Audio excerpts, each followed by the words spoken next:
ilma namaa jalqabaaf dhumasaa tilmaamuni in ulfaata waan hundoo makeessa.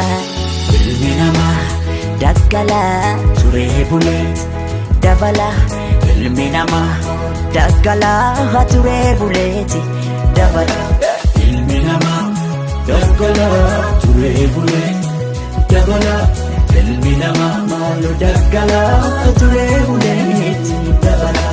Ilmi namaa daggalaa turee buleeti dabala. Ilmi namaa maaloo daggalaa turee buleeti dabala.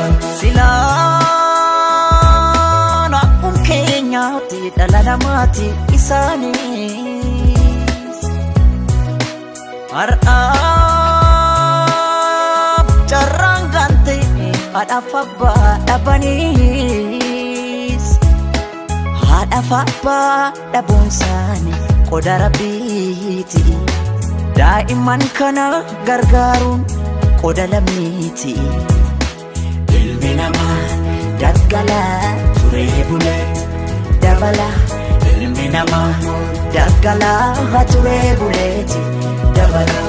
ilmi namaa daggalaa turee bulee dabala. Ilmi namaa maaloo daggalaa turee buleeti dabala. Ilmi namaa daggalaa turee buleeti dabala. Ilmi namaa maaloo daggalaa turee buleeti dabala. Daa'imman har'aa warra abdiin eegaree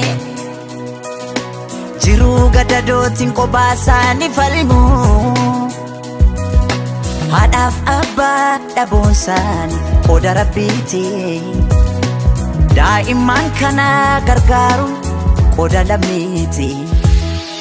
Irra ilma namaa jalqabaaf dhumasaa tilmaamuni in ulfaata waan hundoo makeessa.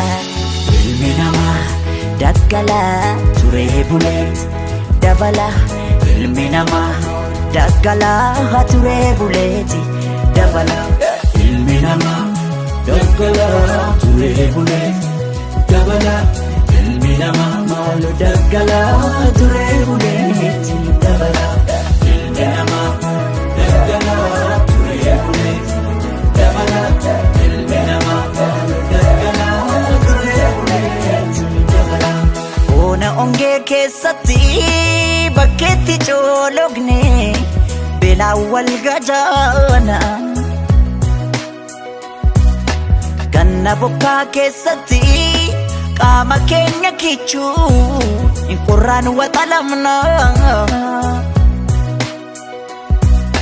Masliifataane otoon jaalatin kunoonuma jirra kunoonuma jirra jiruu gadadooti.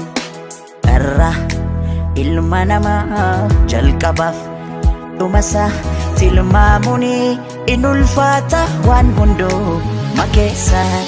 Ilmi namaa Daggalaa turee bulee dabala. ilmi namaa Daggalaa turee buleeti dabala. ilmi namaa daggalaa turee bulee dabala. Ilmi namaa maaloo daggalaa turee buleeti dabala.